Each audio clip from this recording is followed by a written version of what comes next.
Hello friends, இன்றைக்கி நம்ம கிச்சனில் வாட்டர் மெலன் தோலை வச்சு ஒரு ஹல்வா எப்படி செய்கிறதுன்னு பார்க்கலாம் வாங்க.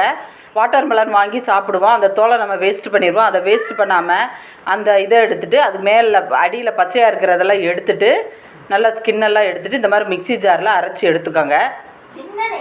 அந்த தண்ணியோடு சேர்த்து அரைச்சிக்கலாம். இப்போ ஒரு கடாய் சூடாக இருந்து ஒரு 2 ஸ்பூன் நெய் ஊற்றிக்கோங்க. நெய் சுத்தமான பசு நெய் ஊற்றிக்கோங்க. ஊற்றிட்டு அந்த அரைச்சி வச்ச விழுதை வந்து இதோடு சேர்த்து நல்லா சுருள நல்லா வேக விட்டு வதக்கி எடுக்கணும். வதங்கிறது கொஞ்சம் லேட் ஆகும், அந்தளவுக்கு பொறுமையாக வதக்கிக்கலாங்க. அந்த தண்ணி சுண்டுற வரைக்கும் வதக்கணும், ஏன்னா நம்ம தண்ணியை பிழிஞ்சு எடுக்கலை. இப்போ பாருங்கள், நெய் சேர்த்ததுனால நம்ம சுத்தமான பசு நெய் சேர்த்ததுனால கலர் பாருங்கள், இயற்கையாகவே கலர் வந்துருச்சு. இப்போ 1 கப்பு சுகர், 150 கிராம் நான் சுகர் எடுத்துருக்குறேங்க. உங்களுக்கு இன்னும் சுகர் வேணுனாலும் சேர்த்துக்கலாம். சுகர் மெல்ட் ஆகி தண்ணியாக வரும், அந்த தண்ணி சுண்டுற வரைக்கும் நம்ம வதக்கணும். இப்போ வந்து ஒரு கடாயில் முந்திரி பருப்பு, பாதாம் இதெல்லாம் சேர்த்து வறுத்து எடுத்துக்கலாங்க. நம்மளுக்கு என்னென்ன நட்ஸ் இருக்கோ அதெல்லாம் சேர்த்துக்கலாம்.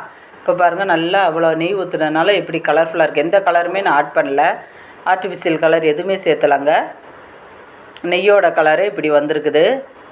இந்த மாதிரி நல்லா சுருள வதக்கி எடுத்துக்கோங்க. கொஞ்சம் கொஞ்சமாக நெய் சேர்த்து வதக்கணும்.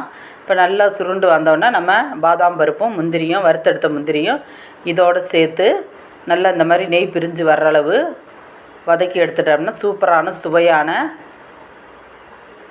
Water melon skin halwa ரெடிங்க. இதே போல் நீங்களும் செஞ்சு பாருங்கள். இந்த அல்வா வந்து பார்த்திங்கன்னா ஹோம்மேடு அல்வா, ஹைஜீனிக்காக இருக்குது, டேஸ்டியாக இருக்குது. பாருங்கள், கலர்ஃபுல்லாக இருக்குது, டேஸ்டியாக இருக்குது.